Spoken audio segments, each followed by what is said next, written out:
Halo Sobat Bahasa, jumpa lagi dalam Duta Bahasa, Bincang Bahasa.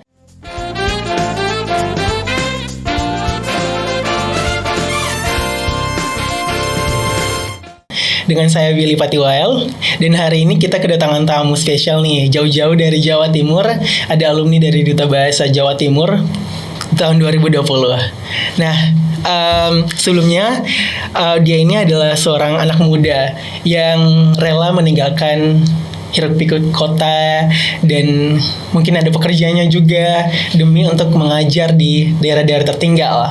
Siapa lagi kalau bukan Kak Yusuf Kurniawan yang biasa dipanggil Kak Awan. Halo Kakak, Halo, apa kabar? Halo Willy, salam kenal ya, kabar baik. Baik, syukurlah.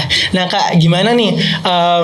Teman-teman sahabat bahasa juga pasti pengen tahu nih, pengen kenal sama Kakak. Boleh Kakak memperkenalkan diri dulu buat teman-teman sahabat bahasa? Oke, halo sahabat bahasa gitu ya. Kalau Iya. kita di Dubas kan nyapanya sahabat bahasa. Iya. Betul. Sahabat bahasa, perkenalkan, aku Yusuf, sama kayak yang dibilang Willy. Tapi biasa kalau di anak-anak bilang itu Awan. Gitu. Jadi aku duta bahasa tahun 2020 dari Provinsi Jawa Timur, dan sekarang lagi melakukan pengabdian nih di daerah 3T yang ada di Maluku. Wah, luar Di Serang biasa bagian sekali. timur. Jadi sekarang aku tergabung di pengajar muda angkatan 23 Indonesia Mengajar. Wah, luar biasa nih. Jadi teman-teman sahabat bahasa kan udah tahu kan kalau Kak Awan ini sedang mengikuti kegiatan program Indonesia Mengajar. Nah, menurut Kakak atau apa sih itu Indonesia Mengajar menurut Kakak? Jadi kegiatan pengajar muda ya khususnya ya. Jadi Indonesia Mengajar itu sebenarnya banyak banget programnya, Willy. Jadi sahabat bahasa perlu tahu. Jadi banyak banget program dari Gerakan Indonesia Mengajar. Salah satunya itu pengiriman pengajar muda. Nah, kebetulan aku ini angkatan 23, Willy. Dikirim ke Seram bagian timur, salah satu kabupaten yang ada di Provinsi Maluku. Iya, tepatnya di lokasi mana tuh Kak? Aku di Pulau Panjang penempatannya. Ada 8 orang yang dikirim di sini. Salah satunya di Pulau Panjang. Ada Wakate, ada Iya. Pulau Gorom, terus ada Kilmuri, terus ada Tutuk Tolu, Teluk Waru, Kian Darat, sama yang terakhir Air Nanang. Jadi ada 8. Terus akses ke sana itu gimana Kak kalau Kakak ke sana? Kalau akses ke sana, aku harus naik kapal nih, Willy, dari pusat pemerintahan kabupaten. Iya. Jadi sekitar 20 jam. Dan itu 20 harus jam. ganti kapal gitu. Jadi pertama kapal besar, terus habis itu nyebrang naik speed kecil. Wow, Gitu. panjang banget perjalanannya Kak. Benar banget, dan itu nggak ada setiap hari, Willy.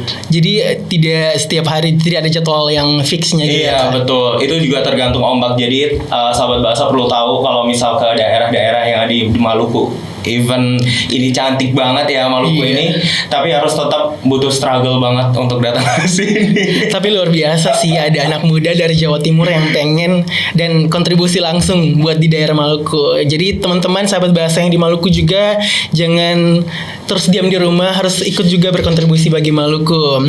Nah kan Kakak Awan ini juga alumni Duta Bahasa. Betul. Menurut Kakak apa sih yang Kakak dapat di Duta Bahasa yang bisa Kakak aplikasikan dalam program Indonesia Mengajar ini Kak? Nah, kalau aku dulu fokusnya memang kalau di Jawa Timur itu dibagi, Willy. Jadi Iya. ada yang fokus di organisasi, ada fokus di program kerja, ada juga fokus ke apa ya? Pengampanyaan Trigatra Bangun Bahasa. Nah, kalau aku fokusnya di pengembangan masyarakatnya, jadi di pengabdiannya. Jadi dulu aku ikutan bimbingan teknis Abdi Bahasa Nasional pada saat itu, dan akhirnya melanjutkan program-program itu. Nah, itu yang bikin aku tertarik untuk masuk ke pengabdian masyarakat kayak gitu sih. Oke. Jadi ilmu-ilmu kayak literasi dasar yang aku terapkan di program saat aku menjadi duta bahasa, itu aku bawa di saat aku menjadi pengajar muda. Iya, jadi selain alasan itu nih, apa sih alasan Kakak meninggalkan kota ya di Jawa Timur sana dan pengen turn out, pengen mengajar di daerah-daerah tertinggal? Sebenarnya satu sih, Willy, melihat keresahanku sendiri sih ketika aku datang ke kotaku sendiri aja. Teman-teman bahasa juga perlu tahu, sahabat bahasa perlu tahu bahwa aku ini lahir di kota yang menurut demografisnya itu kota metropolitan kedua di Jawa Timur, yaitu Sidoarjo. Nah, Sidoarjo itu ada daerah 3T juga loh. Bahkan di Sidoarjo itu ada daerah 3T yang kita harus naik sampan kecil 1,5 jam untuk datang ke daerah itu. namanya tuh daerah Ketingan, ada di majalah Panji. Nah, kalian harus baca majalah Panji.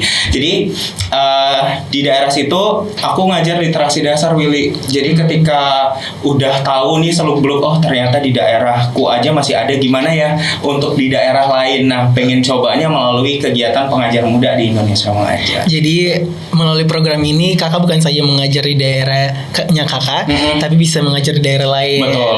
Yang itu di Maluku. Benar patennya. Akhirnya kita bisa kenal kan? Iya benar. Terus gimana sih pengalaman kakak mengajar di sana? Kakak mengajar apa saja, literasi apa saja, terus di kelas mana saja kak?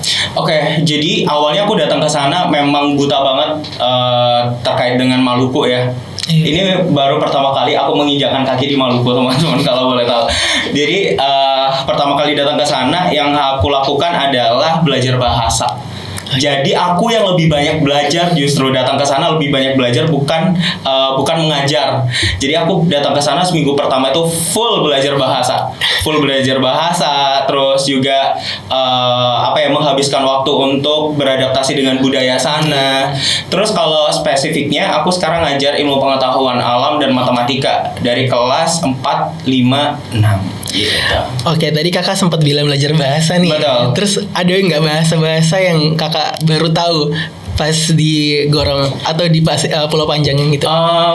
Jadi kalau misal yang aku tahu ya, ini mungkin sahabat bahasa lebih tahu nih persebaran bahasa di Indonesia nih. Jadi yang aku tahu di Pulau Panjang itu dia masih menggunakan bahasa daerahnya, bahasa Gorong, tapi dialeknya yang berbeda. Jadi misal nih ada satu kata yang benar-benar aku ingat banget ketika aku minta makan ya, terus mereka nggak tahu nih kalau aku lapar nih. Jadi kalau di bahasa Gorom ada yang bilang gahanga, ada juga yang bilang gafanga. Jadi kayak itu tuh minta makan sebenarnya, ayo makan gitu, makan yuk. Gitu. Gahana ya. Gahanga, gafanga gitu. Gahanga, gafana. Betul. Oke, seru banget ya ternyata kalau belajar bahasa-bahasa daerah. Betul. Karena Maluku juga kan salah satu pemilik bahasa daerah yang banyak nih. Benar banget. Dan kita sebagai anak muda juga perlu mencintai dan melestarikan bahasa-bahasa daerah dengan mulai mempelajarinya. Betul. Terus ada lagi nggak kosakata yang lain kak? Sementara itu aja kali ya. Aku salah juga nggak sih sama bahasa. Serem banget kalau salah. Terus nanti kalau di sana itu mengajarnya apakah ada hal yang challenging gitu kak? Ada tantangan banyak gitu? Banget. Pertama kali aku datang ke Pulau Panjang, aku disambut sama Meti. Sahabat bahasa perlu tahu ya, Meti itu mungkin surutnya air laut ya. Jadi surutnya itu panjang banget teman-teman. Jadi aku diturunkan di tengah laut. Dimana dari tengah laut itu aku harus jalan sekitar 400 sampai 500 meter. Wah, jauh banget. Jauh banget ya sih, itu jauh banget. Jadi aku harus ngelewatin kayak semacam padang sayur laut gitu, terus ada kayak rumput, kayak gitu. Aku nggak tahu namanya ya. Coba nanti diterjemahkan oleh Will ya. Jadi melewati itu, terus aku disambut sama masyarakatnya. Seru banget. Terus disambut masyarakat, diantar pakai koli-koli, dan ternyata di tengah jalan, belum sampai jalan sahabat bahasa, ini aku udah tenggelam karena koli-kolinya nggak kuat ngangkat aku yang sebesar ini. Astaga. Itu berkesan banget pasti ya. Berkesan banget. Terus challenging lagi di Pulau Panjang itu khususnya di desa aku ya, di Lalasa. Jadi aku penempatan di Lalasa, kecamatan Pulau Panjang. Itu nggak ada air bersih teman-teman, nggak ada air tawar. Jadi ketika kalian mau minum, mau mandi, mau spool bahasanya, atau bilas setelah kamu mandi air laut, itu harus nunggu hujan. Jadi kalau nggak ada hujan, nggak akan minum, nggak akan mandi. Astaga, teman-teman sahabat bahasa berani nggak ke sana? Coba nggak sih Willy? Harus dicoba, pasti seru banget itu sih. Seru banget. Iya. Terus di sana itu selain air bersih, terus fasilitas internetnya atau sekolahnya itu seperti apa kak di sana? Oke, untuk koneksi internet ya, kita harus naik ke bukit. Habis naik ke bukit, kita harus naik ke pohon untuk dapatkan sinyal dan koneksi yang stabil.